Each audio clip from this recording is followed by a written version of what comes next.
Okay, so obviously I haven't done my hair before I started this video, but somebody asked me, a jolly good friend of mine, if I could just have a quick chat to Steve about something that has gone on recently, and I don't know too much about it, but I have like the bare bones with Tommy Robinson. And so I thought, rather than listen to speculation and gossip, and I feel like that was what the issue was in the first place, I thought I'd just ask him. So I did ask him the other day, and then we thought we'd make a short vid just to try to like put some Steve's perspective out there. So this is Steve, everybody. Hello. What went down in Chinatown, as it were? Where shall I begin? At the beginning? You can. I mean, if you want to recount what you told me the other day, if it's not.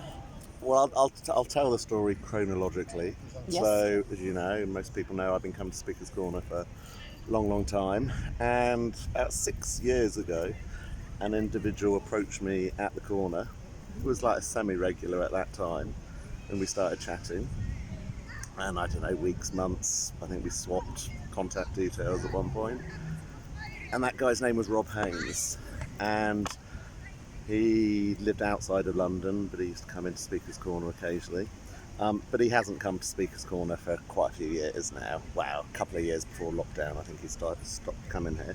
So as I say, we swapped contact details, and we started being in quite regular contact. And he would phone me up quite regularly, and we'd have quite long chats, and sometimes it got a bit of a pain, to be frank. He was in and out of work, and he'd often phone me up for work advice and life advice, stuff, you know, nothing to do with the corner. So it was all a bit weird. Was he desperate? It was maybe. It was all a bit weird. Yeah. But anyway, he seemed a nice chap, and we got on and had long chats and stuff. And I think it was probably safe to describe him as like an old school EDL London Tommy supporter.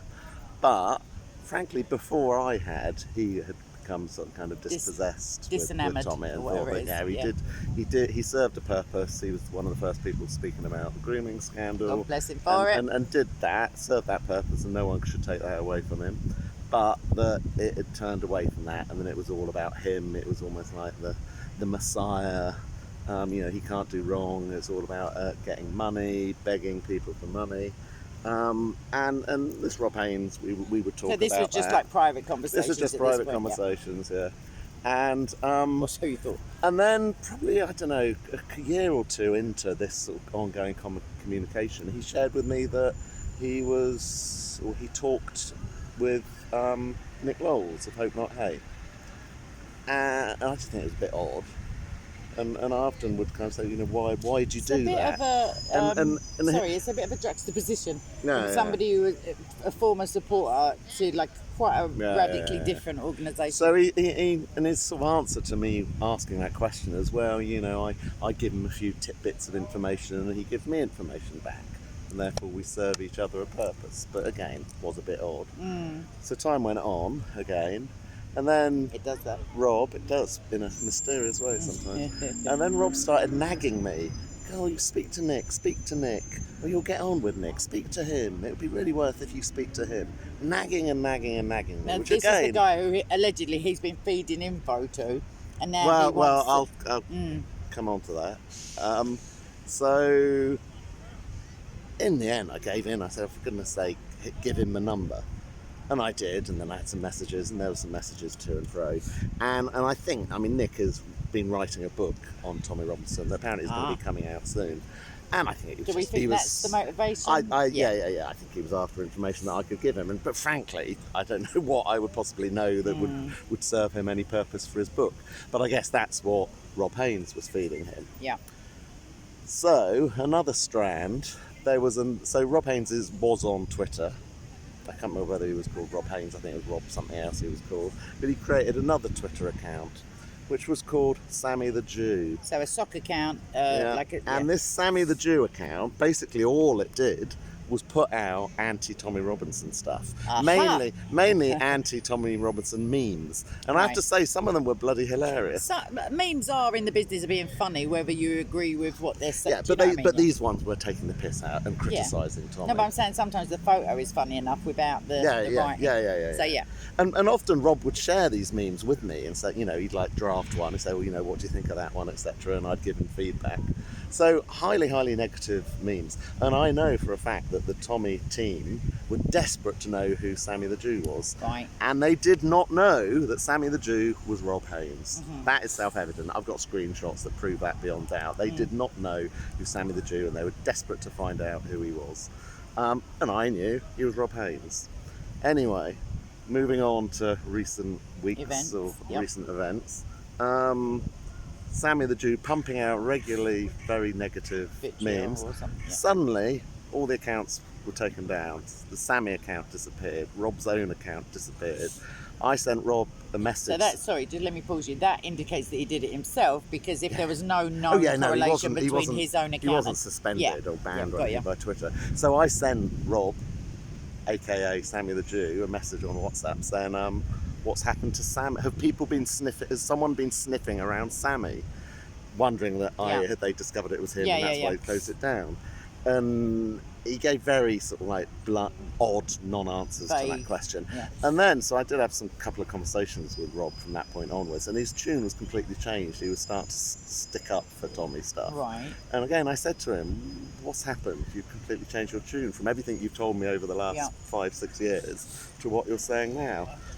Now, Rob had told me 2 weeks prior to this point that he was really broke and he was really stuck with money. That's not the best motivation for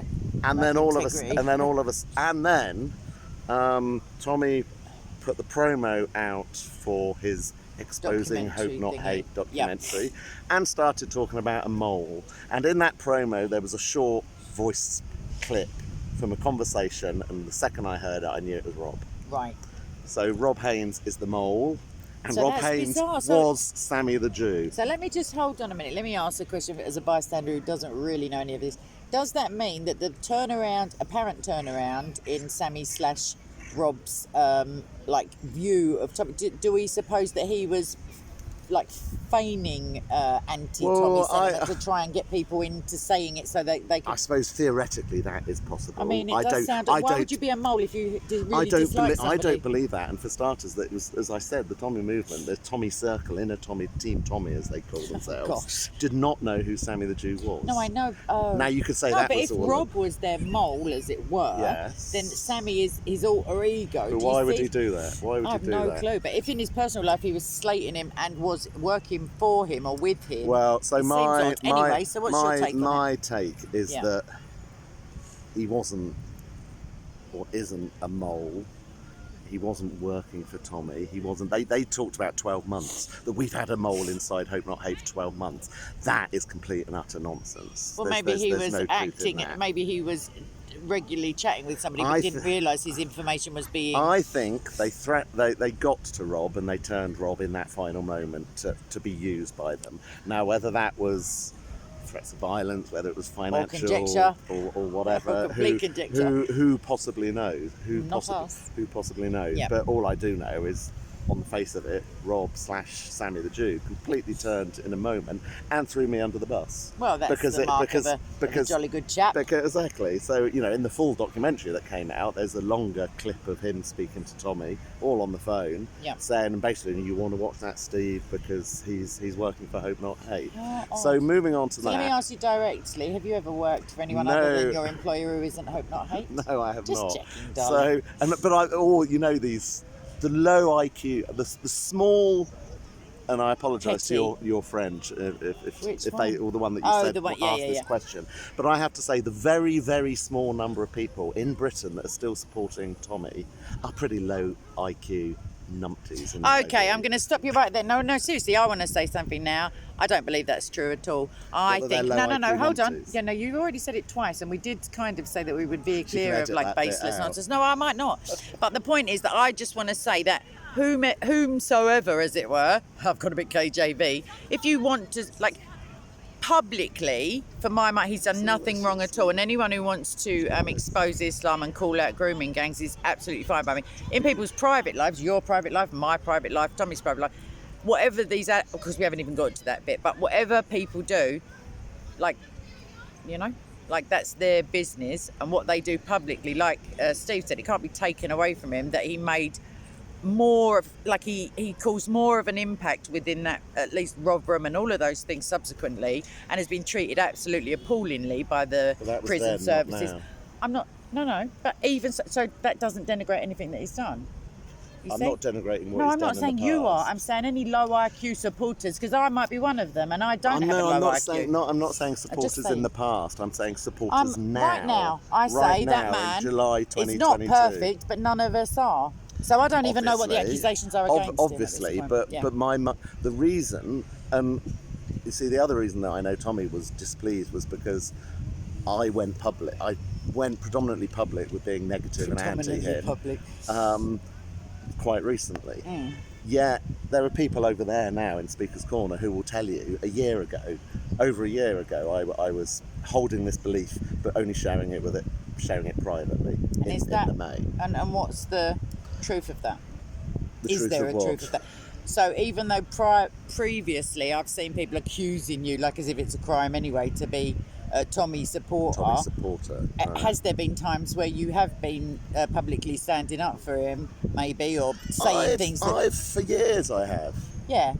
When did it change for you? Well, that's what I'm not saying you're about against a year and a half done. ago, I would say. Right. So then those people would be correct that a year ago, if you were being accused of being a supporter, you weren't actually one. I mean, because obviously you can stand up for an ethos without, the person. Yeah. Well, but as I said earlier, still to this day, I'm not saying the guy didn't do a lot of good back.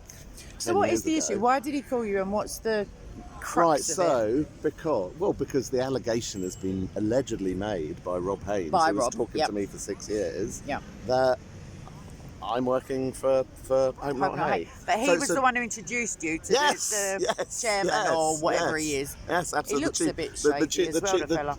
The chief executive of Hope Not Hate is Nick Knowles. Not Nick Knowles, not the geezer who does the decorating thing. Nick Knowles, is it? So Rob is the person that Rob, it's almost like a setup, you might say. You might say that indeed. Maybe I've watched too much Midsummer Murders. It's the person that not only introduced me, but nagged me, and I really held back and resisted. You into it, you could say. So in the end, I permitted Rob to pass my number on, and then messages were. Yes, chaps, don't pass people's numbers on. It does teach you a lesson to be less trusting and not give, just to be aware that this is what I said to Steve the other day.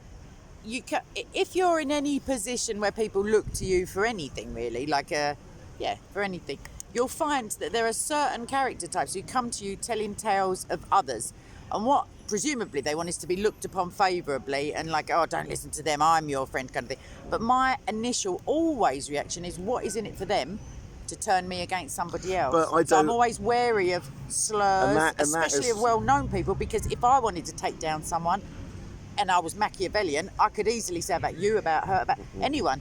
Oh, well, she does this in her private life. It's a sensible point to say you should always be wary of everyone. However, I don't want to be a distrusting person that doesn't trust anyone. And that How about Jesus? Well, let's not cover that. But, any random stranger that might come up to me now in Speaker's Corner. He was a random stranger initially. And you did say sometimes it was a bit of a bind. And he was really insistent. But I'm talking over years. I'm talking over years. I've been trying to get you to come out for drinks over the years. I mean, it doesn't mean... And we have done it. We have done it from time to time. I know, I could have took them 3 geezers. I could have. They had the comedy cups. That's right. Oh, yes. The point is... So anyway, so you wouldn't believe the nonsense and the conspiracies that I've heard. So I've heard that Hope Not Hate have been blackmailing me because they've got something on me, so they blackmailed me. Because you're such a private person.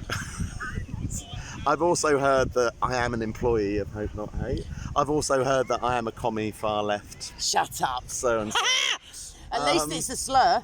At least it's not an accolade. And almost the best and the funniest one is that Hope Not Hate got me in the door of GB News. Like I said to you, Hitler also got Mahatma Gandhi his first gig. GB News and Hope Not Hate organisations that are going to be working together. They're not exactly singing the same tune, are they? And again, the numpties that have said that, I've put them straight that I follow Andrew Doyle on Twitter. He follows me on Twitter. We've messaged each other a number of times. I messaged Andrew Doyle about the 150th anniversary of Speaker's Corner. Yes. I suggested that... Jolly good day was had by all. Indeed. I suggested that he or GB News might like to come to it. Andrew Doyle's immediate response was, do you want to come on the show and talk about it? So I said, yeah, great. That's how it happened. He did a brilliant thing with, I can't remember her name, that's so shocking. a lesbian YouTuber who came out of the closet as being, she left the left, as it were. Her name is Ariella something, not Grande. Ariel, she's good. I like her. She's American. She was like an early No, I've not YouTuber. seen that. Oh, it's hilarious. So again, okay, no, not everyone that still follows Tommy is a low IQ, but many. Thank you, my darling. Many I of them, certainly am not. many of them are, and they one love. more thing, Steve. I love you and everything, but at least 10% of the population are of such a low IQ that they're not fit for purpose in employment terms. That's not to say Not to they're less than. No, I'm not literally Hitler. So there is low IQ. You'd be amazed, even in the tops of governments. So just going back to why did I? Yeah, Why what's do the I? Why coup? do why no? And Why? what would you like to come of it? How would you like to why remedy? why do I now conclude that I don't support Tommy Robinson anyway? Partly significantly it's about the grifting that I now view. It's too much about the money. There's too much begging. What would you do if you couldn't have a bank account or a job, or walk down the street without being harangued? I can arrange that. No, I'm joking. No, but seriously, what is one to do if you can't have a bank account? You have a criminal record for nefarious purposes. They gave him that. Yeah, there is some truth in what you're saying there. However, you can have an income that enables you to live your life in a normal way. Are you talking about benefits? But 'Cause I won't go as far as he normal. actively rubs, which is why I'm perplexed that anyone ever gives him any money now. He rubs people's noses in his clobber, the gear that he wears, the food that he eats, the holidays that he's having, the travel that he's always doing. He does I'm so not pleased live, we're remedying this in a he's positive fashion. He's not living in any normal way, I would say. But he's not- Most people he's not don't go allowed around to live in a wearing the normal way, is he? t-shirts he wears, the clothes he wears, the designer labels As long he as it's not all wears, about the the outside. housing property portfolio that he owns. Have you seen the evidence of all the these business things? network Evidence? that he Any has. evidence other than clothes that could Well, have of been course, given to very him? little of it, if any of it, is in his name now, but it's all in family members' names. So it's what? in parents' names. It's in Half the country has got ex-wife's stuff name. in other people's Well, that's names. wrong. That's wrong, and Oh, that's not very shush now, Christian of babes. you. That's not very What, Christian by- of you. by- to hang on a minute, by stand for that. observing Who's what the the- bloody Christian here? Anyway, there's no Don't- bloody we haven't Christian. finished yet. I know, Look, I'm just look, talking to okay, these people. Well, we get to move Observe it away, because like, you're say still something bunnying together. on. Anything that I observe about the nation, no, it's not a very Christian nation, but there's nothing. If the government is potentially satanic, Anyway, acting that against was one them is of a not number out of of things order. that I was going to say. One Right. of the reasons. Do we have to really go into vilifying? Another reason is that it's the church of Tommy Robinson. That's And when- not his and when problem. That's not his well, fault or He doesn't problem. discourage it. He doesn't discourage it. Because he's got and time his in team, between. Team Tommy certainly don't discourage it, and they do the opposite. They come down, they dox people, they Any evidence? They try and ruin people. Evidence? They ruin people's lives, or Any try to ruin evidence, people's babes? lives because someone dare speak out about Steve, Tommy. any No evidence? cause is ever one person. All right, darling. And Any this evidence? one is. So that's another reason. Any evidence? And the other reason is that, Baseless accusations or any evidence? and the other reason is the drama and the nonsense. Oh, we that hate they drama, love. don't we, darling? Oh, we do. Go on, tell us. It's just like they're not happy if there's not some drama. Well, that could going be on. said of many of Bitching us. to people, and it's just sad and it's pathetic. And again, if the cause is important, and if he is still standing for the cause, then deal with that all nonsense and that drama. And actually, and maybe that isn't all down to Tommy, but it's down to the idiots that he surrounded himself with. He used to have people working for him that had brains and were sensible and had common sense. Oh, it's not very common he is nowadays. surrounded by idiots who You want to say sycophants, I know you do. who want to eat the crumbs off of his table. Danny Tomo being a perfect example gosh, of Steve, that. how A is this complete become a- and utter loser, troublemaker, and This is getting Tommy wannabe, basically. Excellent. Should we wrap it And up there are lots babes? of No, because Tommy I feel like wannabes. potentially you might be coming on your period soon. Okay, so You asked for it. well, that's what they said. That's what those judges said I in the can 90s. get pregnant, as your friends just pointed out. No, he can't. Anyway, he can't. I can menstruate too, and I can No. lactate. No, the only thing with men in it you can do is be one. Okay, so there is a load of old screaming and movement with purpose over there in the Oh, park. that's You right. won't be able to see it from here, and I'm not going to put it in this vid. It's just But a bit shouting. in order that's to all. wrap up, I just wanted to get Steve's take on it. And like they say on all jolly good programmes, these are not the views of moi. But I tried to put mine in, but in a humorous What way. did I because say that you didn't like? anything without any this is what I'm trying to say to you is propagandists, not you, but wherever you have heard rumours of such and such, if there's no evidence provided and it's not like I ain't finished my sentence, do I look finished? If no one's brought any evidence. And if they brought evidence from his previous life, as it were, it's no one's business. Can I just use one area then? And this is one that he jumped on. Go on, Luton. The drug dealing. Now that has been a rumour for donkey's years. Yeah, that's what I'd use if I was trying to smear someone. And it was trying to cite that because I suddenly had said that and Nick Lowles had recently said it, then we must be together. All right, well, that's People were saying also that with 6 years correlation ago. is not causation. But my feeling is to repeat stuff without knowing it, you just exacerbate the thing, because you know what rumours are like, as do we all. Like, and we're hated enough, as it were, for our own selves without other people piling on baseless nonsense. This is a non-stop. Because all this stuff about people are literally Hitler and people are all nonsense nowadays and everyone's a racist. It's all just smear tactics that have been from the 30s. Yeah, and no, you've got a point there. But this story involving me is a non-story. Yeah. It's a shame you couldn't have a chat behind the scenes first. Even whether what's being alleged is true, it's still a non-story. But it's not true, which makes it even more of a non-story. From his point of view, which I don't know, if you are under attack from several different angles by several different people, and someone just says, "Oh, by the way, this person also," like, it's understandable that you would just call them out in rapid fire without... Just concentrate on his American audience. They're not going to be affected by what I say, are they? And that's basically where it's coming from. But hold on, but rumours go through one person at a time, don't they? I'm sure the American audience is safe. Anywho, I thought that was Modine. So did I, actually. It is, isn't it? Please, God, no. Anyway, so we're going to wrap it up, and I hope you got some perspective on Steve's perspective and my heckling. All right, lots of love. Darling, say goodbye to the nice people. Bye.